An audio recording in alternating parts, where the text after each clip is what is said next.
kembali lagi di tayangan pendalaman ajaran. Pada hari ini kita akan memulai pendalaman ajaran kita bersama dengan seorang pendeta, seorang wanita gitu ya. Namanya Kak Naning. Hai kita, shalom Bapak Ibu saudara-saudari yang di rumah. Senang ya kita ketemu lagi ya, belajar bersama lagi dalam pendalaman ajaran. Kali ini hostnya baru. Iya nih. Penatua kita. Masih kerucu nih, masih belajar-belajar gitu ya Bapak Ibu. Nah, pada hari ini kita mau ngebahas pendalaman ajaran ini, temanya tentang apa sih Kak? Ya, ini tugas yang diberikan untuk kita membahas tentang asal-usul penatua. Ya, sebenarnya bukan hanya asal-usul, tapi kita juga bicara tentang siapakah penatua, peran dan tanggung jawabnya. Begitu penatua kita. Oke, ini berarti ini ada relate-nya nih sama kehidupan saya gitu ya, kayak as a penatua, apalagi kan masih newbie nih di kepenatuan ini gitu ya. Mungkin masih pengen ngerti-ngerti banyak hal yang nggak aku ngerti gitu ya. Mungkin hari ini bisa sama-sama belajar gitu ya. Oke. Tapi sebelum itu Kak, sebelum kita mau lanjutin ini obrolan, boleh nggak kalau misalnya kita doa dulu gitu ya? Iya. Ya. Silakan penatua kita memimpin doa. Mari kita berdoa. Tuhan, terima kasih kalau pada hari ini kami boleh sama-sama Tuhan untuk belajar tentang kegiatan apa yang ada di kepenatuan ya Tuhan. Engkau mau sertai ya Tuhan setiap obrolan kami, supaya obrolan kami boleh bermanfaat ya Tuhan. Dalam nama Yesus kami sudah berdoa dan mengucap syukur. Amin. Nah, sekarang itu kan lagi kader ya Kak ya, lagi kader penatua baru gitu ya. Ada banyak anggota jemaat yang mungkin wow, kayak yang terpilih di antara semua yang mengisi gitu ya. Tapi mereka itu, aduh aku belum waktunya nih, aduh kayaknya masih pikir-pikir dulu nih gitu kan. Banyak sekali para anggota jemaat yang terpilih itu banyak mikir 1000 kali gitu ya, nggak layak lah. Mungkin mereka juga mikir kayak nanti dulu deh, aku pengen tahu dulu nih kepenatuan itu apa. Nah, gimana sih Kak sebenarnya? Apa sih penatua itu? Gimana sih awalnya penatua itu bisa tercetus nih di sebuah gereja GKI? Ya, jadi kita mau memahami dulu asal-usul jabatan penatua. Tentu sumbernya dari Alkitab gitu ya. Kita melihat sebenarnya sejak zaman perjanjian lama ya, dalam tradisi Yahudi itu sudah ada istilah tua-tua. Ya, kalau sekarang penatua, dulu istilahnya tua-tua. Dulu di GKI zaman saya masih remaja, dulu istilahnya juga tua-tua begitu. Oh, ya. Mungkin tua-tua itu yang menggambarkan kayak pikirannya orang, oh jadi penatua itu sama dengan orang tua begitu ya Kak ya. Mungkin zaman dulu gitu ya. Mungkin lebih tepatnya kalau bahasa Indonesia gambarannya seperti sesepuh gitu ya, pemimpin yang sepuh gitu ya. Ya, tapi dalam perjanjian lama, dalam tradisi Yahudi yang kita sebut penatua sekarang itu merujuk pada orang yang lebih tua. Nah, orang yang lebih tua itu biasa gambarannya adalah bijaksana atau sesepuh yang dihormati dalam masyarakat gitu. Jadi mereka memiliki peran sebagai pemimpin kelompok, pemimpin komunitas, terutama mereka sangat berperan dalam pengambilan keputusan. Kalau ada masalah di masyarakat, mereka memimpin dalam pengambilan keputusan. Kita ingat dalam Keluaran 18 ayat 21 sampai 22, ketika Musa kewalahan memimpin bangsa Israel, lalu Musa diminta untuk memilih gitu ya, orang-orang bijaksana yang itu disebut tua-tua untuk memimpin kelompok 100, kelompok 10 gitu ya, kelompok-kelompok kecil. Jadi memang sejak dalam perjalanan bangsa Israel itu ada pemimpin-pemimpin di tengah kelompok-kelompok umat Tuhan begitu ya. Nah, para penatua dalam masyarakat Yahudi atau para tua-tua itu, orang-orang bijaksana itu berfungsi sebagai hakim ya. Waktu itu hakim itu kan kalau ada masalah menyelesaikan masalah gitu ya. Masalah, lalu menjadi penasehat. Dan istilahnya mereka menjadi pemimpin di pintu gerbang kota. Oh. Jadi mereka memang menjadi tokoh di masyarakat yang kalau ada masalah untuk membahas sesuatu, ya mereka menjadi pemimpinnya. Jadi mereka dipandang sebagai pemegang otoritas karena kebijaksanaan dan pengalaman mereka. Jadi bukan sembarang orang. Berarti nggak semua orang bisa langsung jadi gitu ya Kak ya? Jadi mesti orang yang bijaksana ya, orang yang punya pengalaman begitu ya. Itu dalam zaman Perjanjian Lama. Lalu dalam zaman Yesus dan jemaat Kristen perdana itu juga kita bisa melihat ada cikal bakal jabatan yang disebut penatua sekarang ya. Waktu itu para tua-tua itu memainkan peran penting dalam masyarakat Yahudi. Tradisi itu masih berlanjut dan mereka disebut seringkali bersama imam kepala dan ahli Taurat.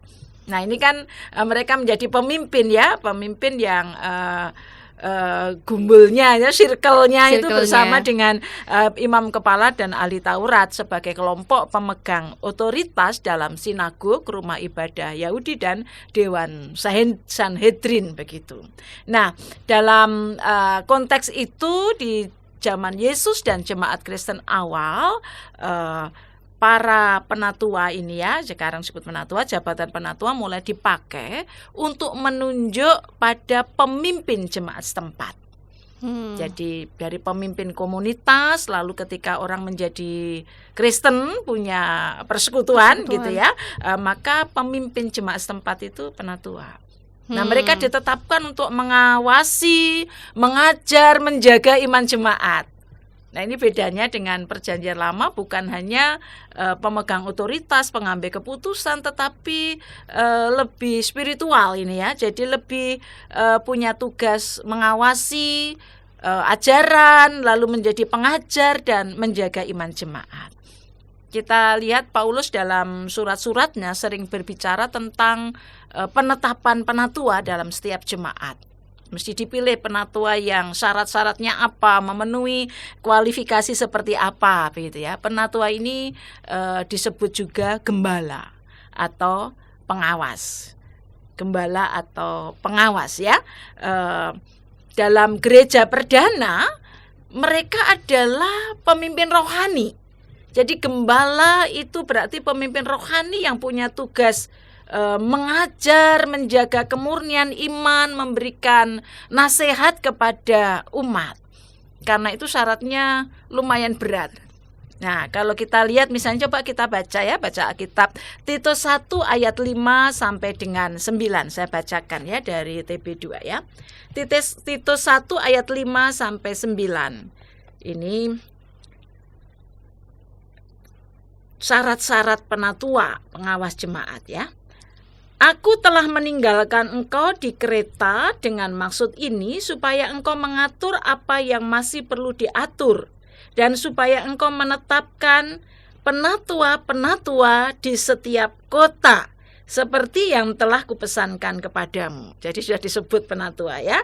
Siapa mereka? Yakni orang-orang yang tak bercacat, yang mempunyai hanya satu istri dan anak-anaknya beriman dan tidak dapat dituduh karena hidup tidak senonoh dan hidup tidak tertib. Ini ada kualifikasi rohani termasuk keluarganya beres begitu ya. Sebab sebagai pengatur rumah Allah, seorang pengawas jemaat harus tidak bercacat, tidak angkuh, bukan pemberang, bukan peminum, bukan pemarah, tidak serakah. Ini karakter kepribadiannya.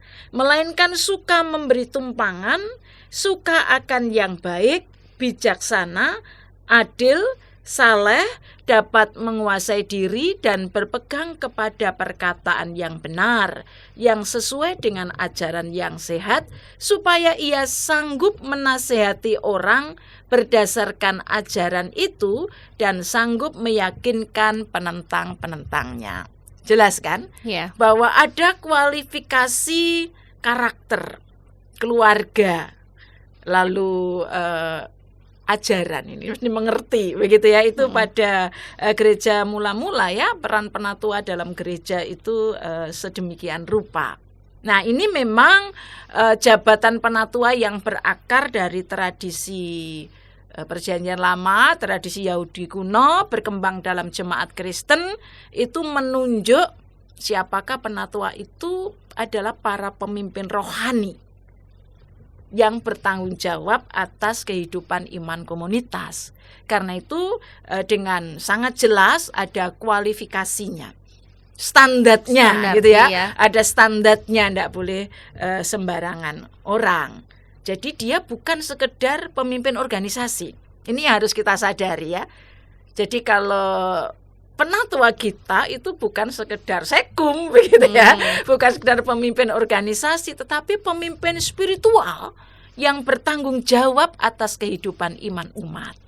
Kita bisa bayangkan ya, pada waktu itu umat itu sangat butuh bimbingan. Mereka kan orang-orang Kristen baru ya. Mereka sangat butuh dibimbing, dituntun, digembalakan untuk berada dalam pengajaran yang benar. Apalagi pada waktu itu kan ada banyak macam pengajaran yang umat seringkali bingung begitu ya. Karena itu pemimpin umat, pemimpin spiritual ini memang harus mengawasi ajaran dan bertanggung jawab untuk menjaga agar umat itu mendapat asupan pengajaran yang benar gitu.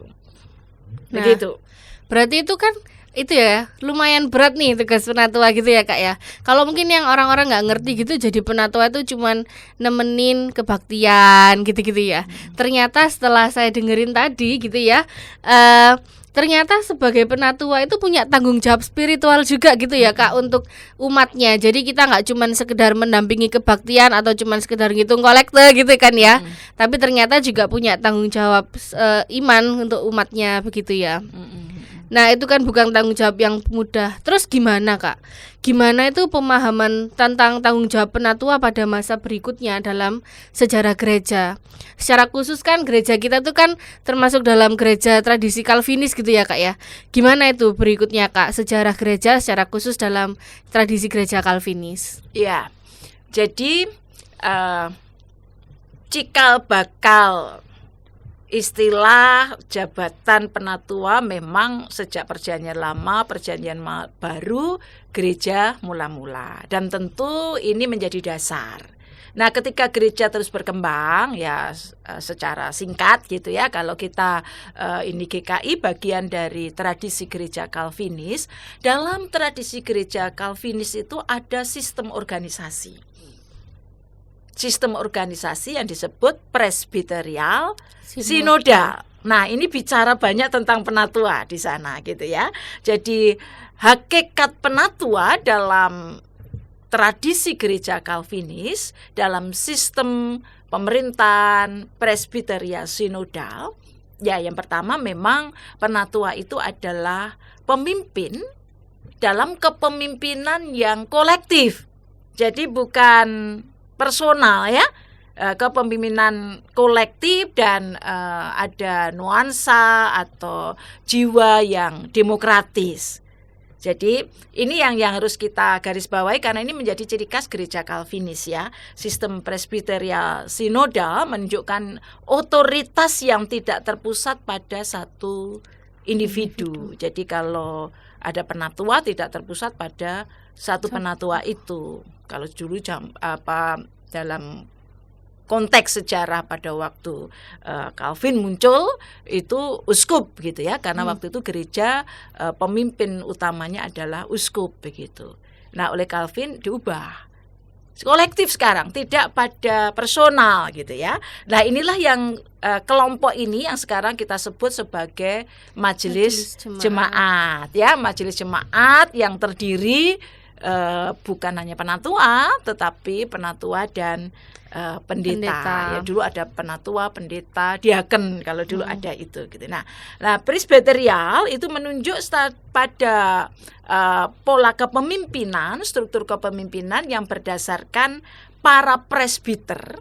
Presbiter itu kita sebut penatua sekarang gitu ya. Sementara sinodal menunjuk pada lingkup yang lebih luas dari jemaat. Nah, penatua dipilih berdasarkan kelayakan rohani mulai dari lingkup jemaat setempat ini.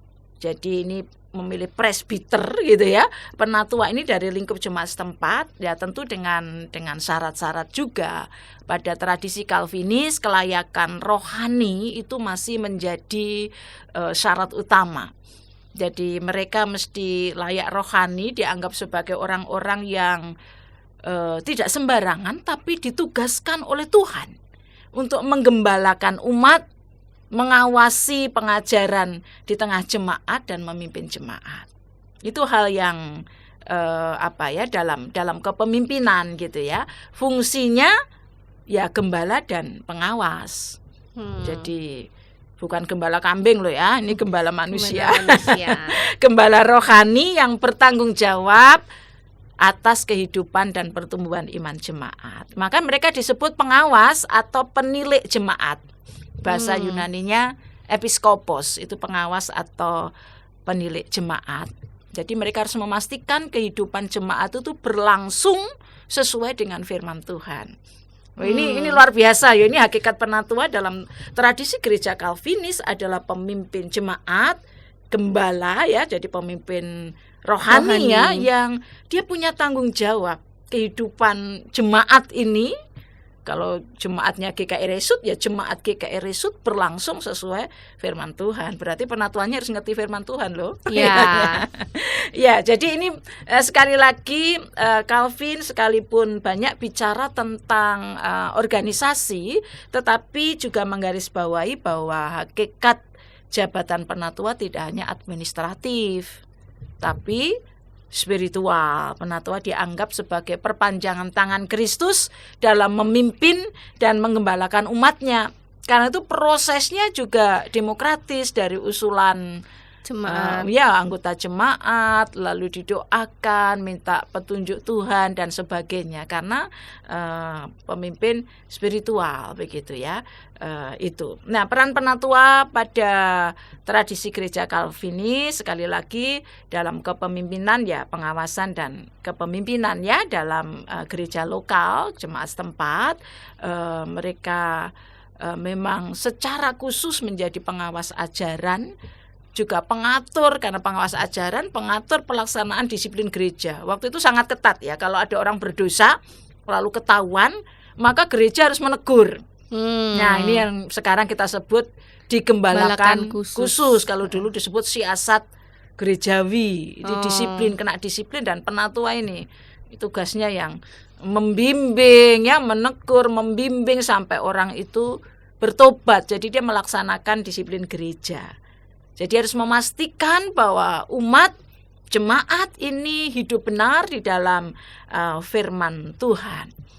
Nah, ini peran utamanya. Tapi secara organisasi ya dia tentu memikirkan begitu ya, dalam pengambilan keputusan untuk kehidupan gereja, bukan hanya lokal tetapi juga sinodal. Karena itu terlibat dalam lingkup-lingkup yang lebih luas. Karena presbiteria sinodal, jadi ada lingkup yang lebih luas, yang pada lingkup sinode maka penatua itu berperan juga di sana. Nah, dalam tradisi gereja Calvin, penatua itu memang dalam sistem presbiteria sinodal selain punya tugas mengawasi ajaran, dia sendiri harus mengajar. Jadi bukannya mengawasi orang lain mengajar, dia harus punya kemampuan mengajar. Mereka dibekali gitu ya. Jadi kalau zaman dulu katekesasi itu dilakukan oleh penatua begitu ya. Jadi khotbah itu ya naik mimbar, itu penatua juga melakukan. Jadi penatua dulu itu boleh khotbah gitu Kak? Iya, sekarang juga boleh mestinya. Tapi diatur gitu ya. Jadi ya mereka menyusun kurikulum pengajarannya, apa yang diajarkan kepada umat supaya umat mendapat pemahaman yang benar. Mereka terlibat juga dalam pengajaran. Jadi bayangkanlah dalam tradisi gereja Calvin itu memang kan gereja Calvinis itu fokusnya pada pengajaran. Maka pemimpin umat harus benar-benar paham Bisa. ajaran yang benar dan harus bisa mengajarkannya begitu.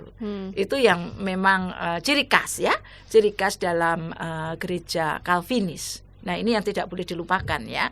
Yang kedua, ya karena dia pemimpin umat maka dia harus bisa menggembalakan. Jadi penggembalaan dan pembinaan jemaat gitu ya. Penggembalaan itu ya berarti secara pribadi dan kolektif mereka mengunjungi anggota jemaat, memberi bimbingan rohani, menghibur yang berduka gitu ya.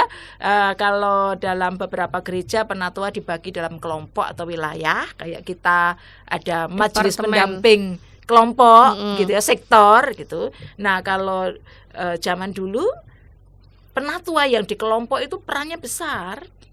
Dia akan mengenal satu-satu anggota dalam kelompok itu dan dia tahu kehidupan rohaninya dan dia bertanggung jawab orang ini mesti bertumbuh. Jadi mereka memantau kehidupan rohani jemaat dan memastikan anggota jemaat bertumbuh dalam iman dan kehidupan Kristen gitu ya. Sehingga kalau ada yang berdosa menerapkan disiplin gerejawi juga gampang karena memang kenal gitu loh, memang mereka dalam relasi ya. Jadi nggak sungkan-sungkan gitu ya Kak ya. Ya begitu. Yang berikutnya tentu dalam pelayanan sakramen itu tugasnya penatua bersama dengan pendeta. Penatua juga melayani sakramen ya, perjamuan kudus dan baptis kudus, mempersiapkan itu walaupun secara tugas sakramen yang penumpangan tangan dan sebagainya itu pendeta, tetapi penatua terlibat aktif dalam mempersiapkan dan melayani umat dalam pelaksanaan sakramen gitu ya. Yang kita sudah tahu pasti juga peran liturgis atau ibadah, mempersiapkan ibadah, menyelenggarakan ibadah ya, itu kalau kita sangat mengenal dengan istilah sekarang MPK, Majelis Penyelenggara Kebaktian, yang memimpin unsur-unsur dalam ibadah gitu ya, mendampingi pendeta dalam menjalankan liturgi, dalam pelayanan doa dan juga renungan ya selama kebaktian ya. Ini tadi saya sudah jelaskan bahwa penatua bisa mengajar begitu.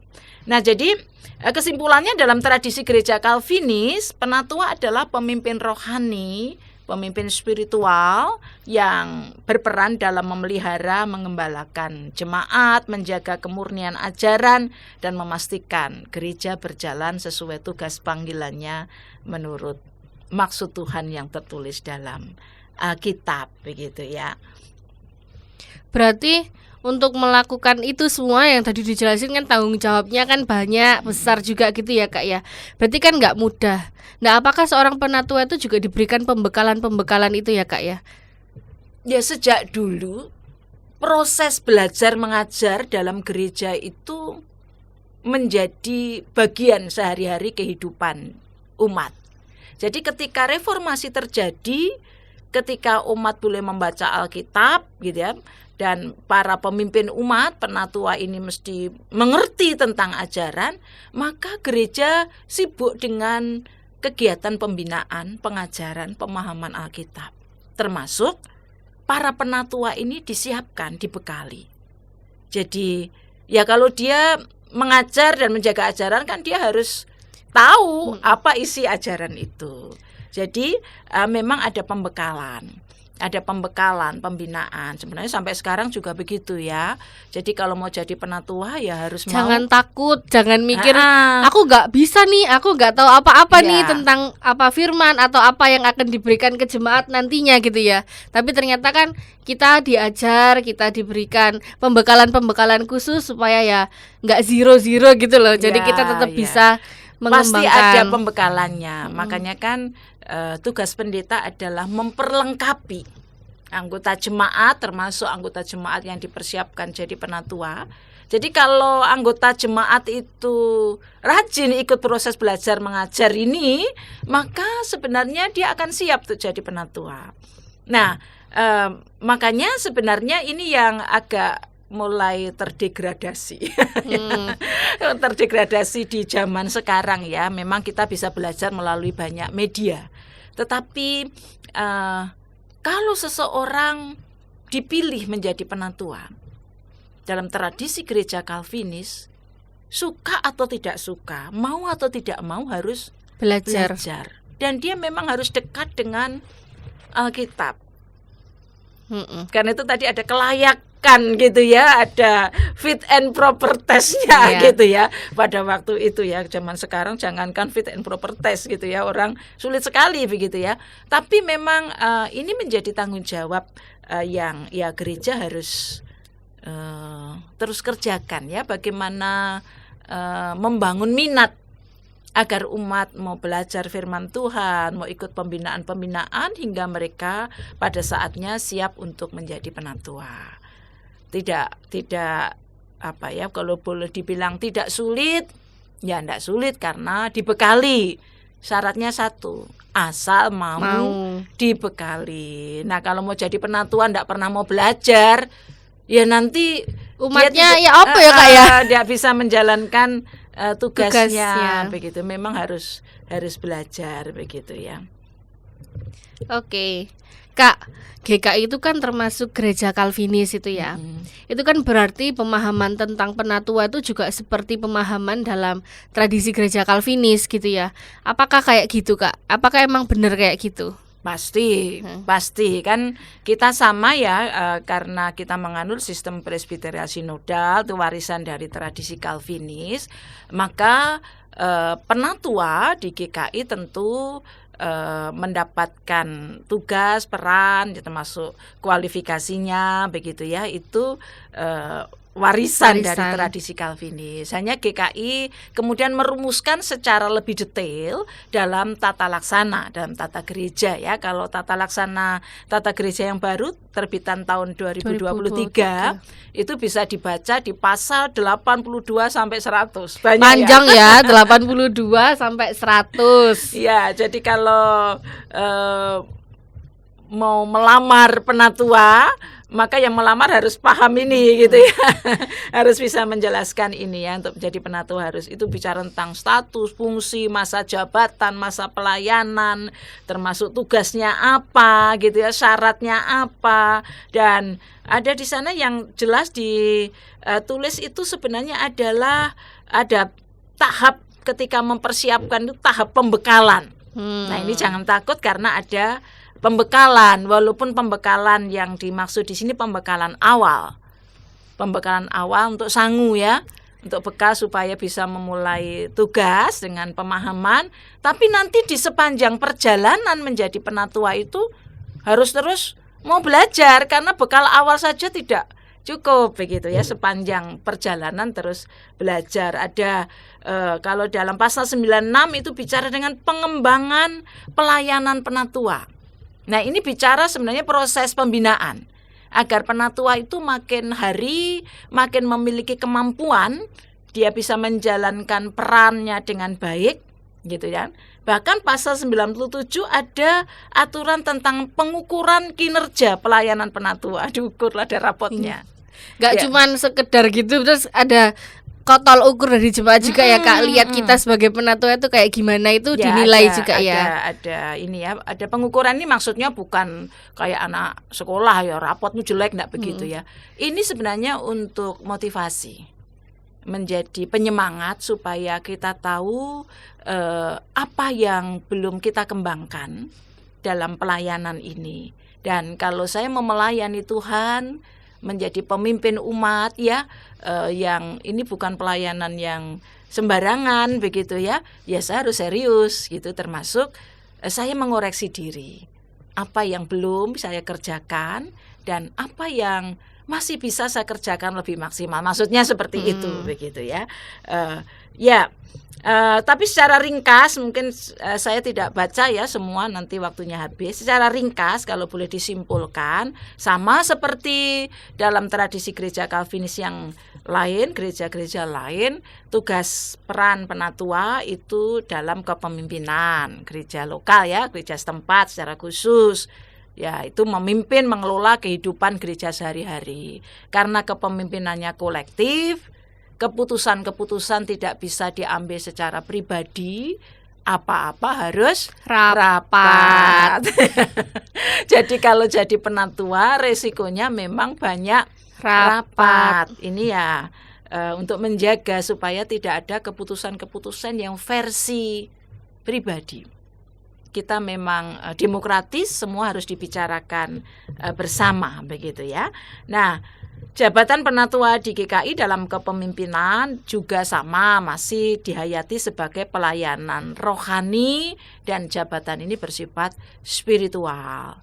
Karena itu kalau dilamar itu diberi kesempatan untuk menggumulkan dengan doa, bukan sekedar ini orang ini cocok memenuhi kualifikasi, oke, tapi harus bergumul bersama dengan Tuhan. Anggota jemaat diberi kesempatan mendoakan, maka ada istilah aprobasi. 3 hari minggu untuk anggota jemaat mendoakan. Kita melihat petunjuk Tuhan, kehendak Tuhan. Karena ini pemimpin spiritual. Jadi ada pertimbangan spiritual untuk melayani Tuhan melalui gereja begitu ya. Dan yang kedua ya memang ada tugas, peran, bahkan kualifikasi yang terkait dengan hal-hal yang rohani, yang teologis ya dalam prinsip kepemimpinan ya, misalnya dipilih dari anggota jemaat yang dewasa iman. Karena itu kalau di tata laksana ditulis paling tidak sudah 2 tahun menjadi anggota. Kalau saya baru di CD ya mesti belajar dulu supaya lebih dewasa dulu imannya gitu ya. Karena akan punya tugas menjadi gembala. Kalau saya sendiri belum bertumbuh, bagaimana saya bisa mengembalakan? Tapi jangan dibalik. Saya merasa belum layak, gitu. Karena alasan-alasan zaman sekarang orang-orang menolak kan itu Kak, belum layak. Saya belum banyak hafal Alkitab, ya. Alkitab kan nggak perlu dihafalin ya. Ya, yang penting kita mau tumbuh bersama, belajar bersama ya. Jadi tapi memang dewasa iman ini penting. Karena akan mengambil keputusan-keputusan penting tentang kehidupan gereja, tentang pelayanan gereja Tuhan. Kalau kita tidak dewasa iman, nanti bisa berbeda pendapat. Ini kepemimpinan kolektif dalam rapat misalnya. Berbeda pendapat dengan orang lain. Kalau orang tidak iman dewasanya, cara mengambil keputusan berbeda. Cara berkata-kata berbeda. Kalau Titus tadi sangat menekankan, tidak boleh seorang yang pemarah. Nah, kalau beda dengan orang marah lalu loro hati, ngambek, nah ya itu berarti belum dewasa iman gitu ya. Dia harus seorang yang bijaksana dan memiliki kemampuan memimpin jemaat secara rohani. Jadi ini memang penatua dilihat sebagai gembala yang membantu memelihara iman jemaat serta mendukung pendeta dalam pelayanan pastoral. Sekalipun pendetanya banyak ya, tidak bisa diserahkan ini urusannya pendeta. Alkitab urusannya pendeta ini ya. Kunjungan urusannya pendeta, tidak bisa begitu. Penatua bersama-sama ya Kak ya, berarti ya antara penatua sama pendeta itu punya seiring gitu ya Kak ya. Itu yang dalam istilah disebut dalam tata gereja GKI disebut kolegial. Jadi keputusan-keputusan pelayanan itu dilakukan bersama-sama sebagai majelis jemaat. Nah, majelis jemaat terdiri dari penatua dan pendeta. Jadi diatur tugas bersama seperti itu. Dan ini membuat tugas peran penatua GKI dalam menggembalakan dan memelihara jemaat itu dilakukan bersama-sama. Nah, kalau di GKI Resut, penatua atau secara lebih luas majelis jemaat kan dibagi dalam departemen-departemen ya. Nah ini yang kadang-kadang memang ini ide yang baik ya untuk supaya kita fokus sesuai dengan fungsi masing-masing, tapi kadang-kadang membuat kita juga tidak mau tahu akan tugas yang lain gitu. Tapi ya syukurlah di GKI Resut tidak seperti itu ya, ada dikit-dikit tapi enggak seperti semuanya. Itu ya. Misalnya ada yang meninggal. Ini dalam pengelolaan semua diatur oleh Departemen Penggembalaan. Tapi bukan berarti yang melayani dari Departemen Penggembalaan semua saja. Teman-teman dari departemen lain ikut melayani. Nah, ini penting karena itu bagian dari tugas gembala ya. Memelihara umat, ya menghibur, menguatkan gitu ya. Itu tugas penatua ya. Yang kedua mengajar, memberi bimbingan rohani ya, sambil penatua kita coba renungkan gitu ya. Ini kita sudah melakukan itu atau belum? Jadi mengajar, memberi bimbingan rohani, sekali lagi fokusnya adalah pada pengajaran firman Tuhan.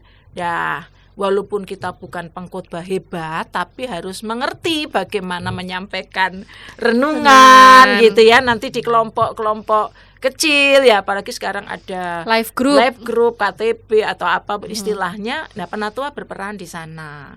Dalam kelompok-kelompok kecil, doa pagi misalnya. Penatua kita bisa loh memimpin di sana. Memimpin doa pagi ya. Iya, tapi ikut pembekalan dulu tentunya begitu ya. Kelas katekesasi kalau zaman dulu itu penatua boleh mengajar. Tapi tentu setelah mengikuti dulu ada namanya kursus teologi ya yang diselenggarakan, karena akan ada pendalaman ajaran di sana.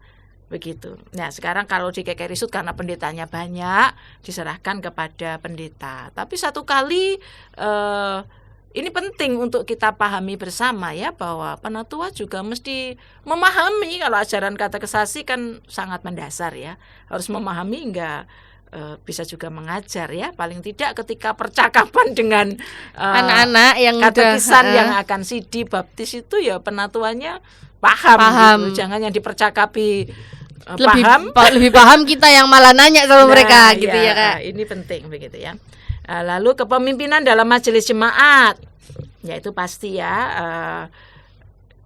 Kalau di GKI itu menjadi hal yang sehari-hari kita lakukan ya, bertanggung jawab atas perencanaan pelaksanaan kebijakan gereja, pengambilan keputusan dalam program pelayanan, urusan administrasi gereja, juga merancang Renstra.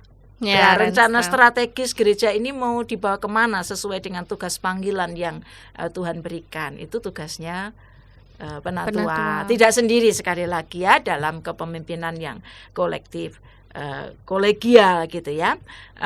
Dan ini yang penting juga, penatua juga memiliki peran penting dalam memilih, menilai, meneguhkan pelayan gereja lainnya. Bapel termasuk pemilihan dan pengangkatan pendeta baru gitu ya, seperti itu. Peran liturgis jelas gitu ya, tadi saya sudah jelaskan, sama seperti dalam tradisi gereja Calvinis ya, dalam keterlibatan dalam liturgi, dalam kebaktian, termasuk pengorganisasian ya, pengelolaan, bagaimana supaya kebaktian ini menjadi lebih baik. Itu tugasnya penatua gitu ya. Dan secara lebih umum tugas penatua bersama majelis jemaat ya, secara kolektif melaksanakan tugas panggilan gereja, persekutuan, kesaksian dan pelayanan. Jadi apapun departemen yang dipilih harus disadari bahwa saya punya tugas gitu ya, melaksanakan persekutuan, kesaksian dan pelayanan gereja, walaupun saya tidak di departemen Kespel gitu ya, tetapi sebagai majelis jemaat dan penatua ada dalam majelis jemaat ikut memikirkan itu. Nah ini kalau di GKI kayaknya lebih khas dibandingkan gereja-gereja Calvinis lain, karena di GKI tidak ada jabatan diaken. Tugas-tugas karya kesaksian pelayanan, karya-karya diakonia itu dilakukan oleh penatua. Nah tentu penatua tidak melakukan sendiri karena ada komisi Kespel ya, ada badan pelayanan yang menerjemahkan itu. Penatua tentu perlu membimbing di sana begitu ya. Ini kalau di tempat lain diaken ya, tapi kalau di GKI itu tugas penatua. Jadi tugas penatua ya mengajar, ya menggembalakan, ya melakukan diakonia gitu. Nah, hal yang penting juga bahwa kalau menjadi penatua di GKI, karena ini juga warisan dari tradisi Calvinis, sebenarnya tidak hanya mengurusi jemaat setempat atau gereja lokal. Karena kita presbiterial sinodal, ada lingkup yang lebih luas, ada klasis kalau GKI ya, sinode wilayah, sinode di mana para penatua ini berpartisipasi dalam memikirkan peran tugas gereja dalam lingkup yang lebih luas. Karena itu biasanya persidangan klasis, persidangan sinode wilayah, persidangan sinode itu ada perwakilan utusan Dari majelis. dari jemaat setempat ya, itu penatua dan pendeta begitu ya. Nanti kalau yang secara khusus jemaat diminta itu persidangan klasis. Nanti dari persidangan klasis terpilih. Kalau penatua kita diutus persidangan klasis, lalu dipilih untuk mengikuti persidangan sinode wilayah. Penatua kita kebetulan dari Resut, ya itu harus mau begitu ya. Tidak bisa bilang sih ya saya tanya dulu boleh apa tidak. Itu sudah menjadi konsekuensi logis.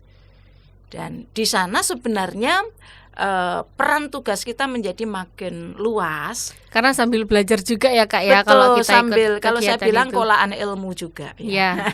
Di sana itu menjadi proses di mana kita dibentuk juga dibekali. Kalau saya merasakan begitu, kalau pelayanan di lingkup yang lebih luas itu bukan beban. Ya memang nambahi kerjaan iya gitu. Tapi justru belajar lebih banyak. Apa yang tidak ada dalam pergumulan jemaat kita, oh ternyata ada ya pergumulan ini. Bagaimana mengambil keputusan, bagaimana memandangnya.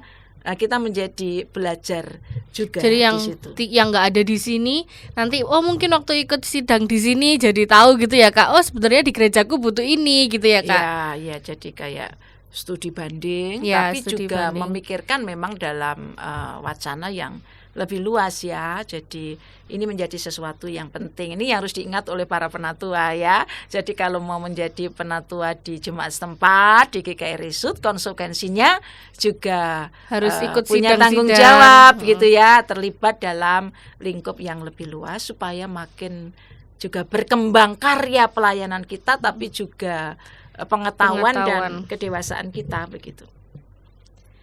Iya. Mengingatkan sejak awal kan tugas dan peran penatua sebagai gembala, pemimpin spiritual itu para penatua itu kan nggak boleh ngerasa ya udah aku segini aja, ya udah cukup nih aku udah bisa mimpin udah cukup. Nah, tapi kan masih banyak tugas lain yang dalam kepemimpinan itu harus memikirkan arah pelayanan gereja. Sebagai pengajar juga harus menjadi gembala gitu ya Kak ya. Tentu kan perlu berinteraksi yang lebih dekat dengan umat, mengenal umat agar bisa membimbing umat gitu ya Kak ya. Banyak banget ya Kak. Tapi ini kan bisa juga berbagi tugas dengan pendeta ya Kak ya. Pasti. Nah.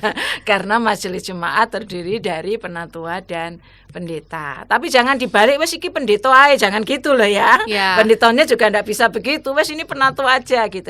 Ada pembagian tugas ya, ada pembagian tugas ya, karena pendeta ini secara khusus kan berpendidikan teologi, punya bekal untuk mengajar secara teologi, memang punya bekal karena sekolah khusus untuk itu. Maka tugasnya pendeta ya membekali penatua.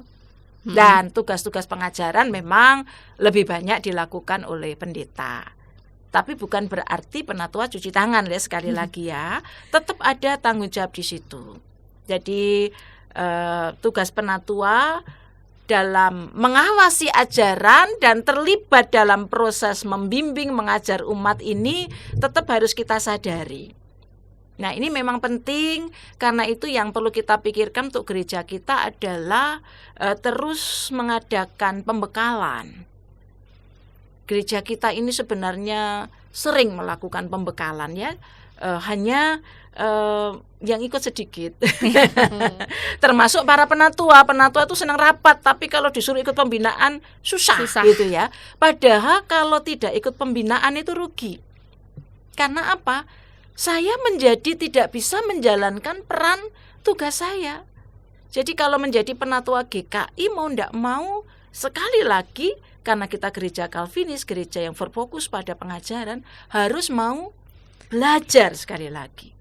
Nah, karena itu kita perlu memikirkan program, bahkan sistem yang memberi ruang bagi umat dan secara khusus penatua untuk secara berkesinambungan belajar firman Tuhan, wacana-wacana teologi dan berbagai kemampuan pembinaan yang lain, tetapi juga memberi ruang bagi para penatua untuk mengaplikasikan, mempraktekkan apa yang sudah dipelajari. Misalnya, kalau dulu itu ada namanya KTP, kursus apa itu, teologi gitu ya. Itu setelah diajari antara lain bagaimana membawakan renungan, bagaimana mendalami Alkitab, kan harus dipraktekkan. Jadi ya bermula dari tidak bisa, tapi kan dibekali. Mau praktek dan diberi ruang. Nah, diberi ruang untuk praktek begitu ya. Nah, kalau itu misalnya tadi dalam kelompok-kelompok kecil gitu ya, mestinya kayak persekutuan sektor apa itu bisa penatua mimpin. Di GKI yang lain itu penatua bahkan hari Minggu karena keterbatasan tenaga juga mimpin di Bajem begitu berkhotbah. Sudah ada yang melakukan itu ya, Kak. Begitu. Lalu ada persiapan bersama pemahaman Alkitab, lalu mereka dibagi wilayah-wilayah kayak kita di sektor-sektor serentak, itu penatua yang mimpin. Jadi sektornya banyak, enggak kekurangan tenaga karena para penatua ada persiapan bersama duluan, kayak itu gitu loh ya. Bayangannya kayak kalau komisi anak guru sekolah minggu ya, itu ada persiapan guru sekolah ya, minggu, persiapan guru sekolah minggu sehingga semua bisa mengajar. Nah ini wah alangkah indahnya kalau kita juga bisa seperti itu gitu ya.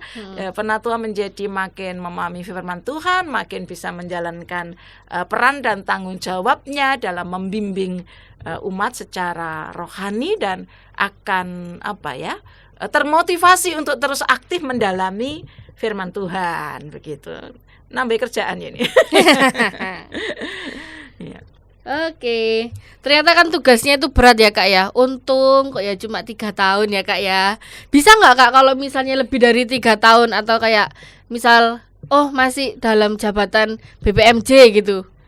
Kalau BPMJ malah 1 tahun ya. Tapi kalau itu jabatan organisasional. Tapi kalau masa pelayanan penatua itu 3 tahun dan bila dibutuhkan bisa diperpanjang 3 tahun lagi. Jadi 1 periode itu 3 tahun.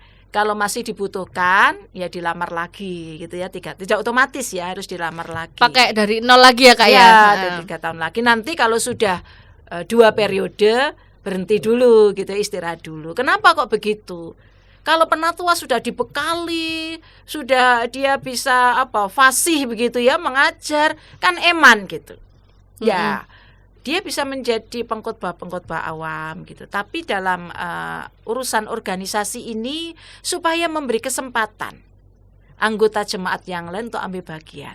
Karena semakin banyak anggota jemaat yang menjadi penatua, punya pengalaman menjadi penatua, maksud saya, bayangkan ini semakin banyak anggota jemaat yang punya bekal ya, belajar dan punya pengalaman, makin dewasa imannya, itu gereja kita pasti akan maju Kak. Akan maju ya, bertumbuh. Lebih berisi juga ya Kak ya.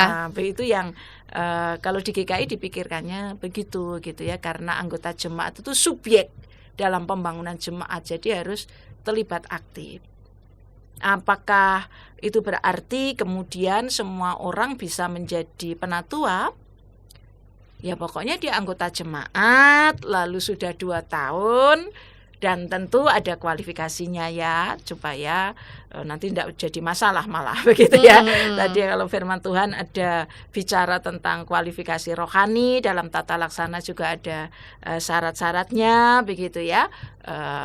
Maka memang orang-orang yang dipanggil, dipilih untuk menjadi penatua, mestinya majelis jemaat yang dipakai oleh Tuhan untuk memikirkan itu juga sudah memikirkan begitu ya. Ya tentu harapannya bisa menyambut gitu ya, bisa menyambut. Kalau di tempat lain itu semacam kayak pilkada begitu. Bahkan mereka harus kampanye. Oh iya, ada kampanyenya ya Kak ya. Kalau misalnya ini dari sektor 1 misalnya mengajukan penatua kita misalnya dari sektor 1. Lalu penatua kita itu diadu dengan sebelum penatua ya, ibu kita gitu ya. Lalu diadu dengan bapak siapa. Terpilih, harus pilih 1, harus kampanye itu. Harus kampanye, lalu ternyata yang terpilih penatua kita, maka penatua kita bertanggung jawab atas sektor 1, dia mengajar di sana dan sebagainya. Sampai gitu. Bayangkan berebut loh orang untuk jadi penatua ya. Kalau di kita masih sulit. Masih sulit. Ya masih sulit. Oke. Nah, semoga teman-teman yang dengerin kita pada hari ini ya Kak ya, kita bisa terus bertumbuh, kita bisa terus menjalankan tugas dan tanggung jawab kita sebagai penatua yang baik. Dukungan seluruh umat itu kan juga diperlukan gitu ya Kak ya. Kita kan udah beromong-omong panjang gini ya Kak. Boleh nggak sih Kak ada kata penutup gitu Kak? Ya, yang jelas bahwa jangan takut menjadi penatua. Apapun pelayanan itu, termasuk panggilan pelayanan menjadi penatua, seberat apapun, kalau dijalani dengan penuh syukur, menyadari bahwa betul ini adalah kesempatan yang Tuhan berikan, dengan penuh sukacita, penuh komitmen, maka tidak akan terasa berat. Karena tidak pernah kita itu bekerja seorang diri. Secara khusus kalau di GKI, sekali lagi kepemimpinannya kolektif. Jadi kita punya banyak rekan pelayanan. Dan tentu yang jelas Tuhan yang memilih kita juga memberi kekuatan dan hikmat. Itu untuk penatua yang ini kan lagi pengkaderan nggak? Ya, Pengkaderan. lagi pencalonan penatua baru. Jangan takut ya Bapak Ibu kalau dilamar jadi penatua. Dan apapun kondisi kita, kalau kita terpilih berarti kita harus mau dilengkapi, dibekali, terus belajar supaya kita makin bertumbuh gitu ya. Tapi kita juga perlu sebagai umat Tuhan ya, anggota jemaat terus mendukung, mendoakan agar semua penatua itu dapat melakukan peran, tugas dan tanggung jawabnya dengan baik. Dan tentu anggota jemaat diharapkan berpartisipasi aktif ya dalam mendukung. Jangan dikritiki terus begitu ya. Kalau ada yang salah boleh diberi masukan. Tapi ya dukung, disupport begitu ya, supaya para penatua juga nggak takut, nggak kapok jadi penatua ya. Ada yang bilang, bus nggak mau lagi kapok, jangan gitu ya, jangan seperti itu gitu ya. Ya semoga penatua kita bersama teman-teman makin bertumbuh, makin semangat ya, dan makin dewasa juga dalam iman dan pelayanan dengan masuk pelayanan penatua ini. Kalau boleh saya menutup dengan pantun ya. Boleh Kak, boleh. Ya. Jalan-jalan ke pasar pagi, beli buah apel, mangga dan lain-lain. Dipanggil Tuhan jadi penatua sejati, berikan pelayanan dengan tulus dan yakin. Burung berkicau di pagi hari, menyambut mentari penuh cahaya. Menjadi penatua penuh dedikasi, dalam kasih Tuhan kita berkarya. Ya, boleh ditutup dalam doa Kak. Oke, kita berdoa. Terima kasih Tuhan, karena Engkau selalu memperlengkapi gereja Tuhan dengan kehadiran hamba-hamba Tuhan dalam jabatan penatua. Kami percaya Engkau memampukan para penatua untuk menjalankan pelayanannya, peran, tugas, dan tanggung jawabnya dengan penuh komitmen, dengan penuh sukacita. Kami juga berdoa untuk seluruh anggota jemaat, agar siapapun yang akan dipanggil, dipilih untuk menjadi penatua, boleh menggumulkannya dengan baik dalam pergumulan bersama dengan Tuhan, dan tidak takut menjawab untuk bersedia melayani menjadi penatua. Engkau tolong GKI Resut supaya memiliki sistem pelayanan yang baik hingga boleh mempersiapkan para penatua dengan baik, dan kami boleh makin bertumbuh memuliakan Tuhan, menjadi gereja yang makin dewasa, menjadi berkat bagi banyak orang. Terima kasih Tuhan. Di dalam Tuhan kami, Yesus Kristus, kami berdoa. Amin. Terima kasih ya Kak udah ngebantu kita tentang mengerti tentang penatua. Sama-sama. Terima kasih juga buat teman-teman, buat para rekan-rekan yang udah menyempatkan waktunya untuk nonton acara pendalaman ajaran pada hari ini. Untuk itu sampai ketemu di lain waktu.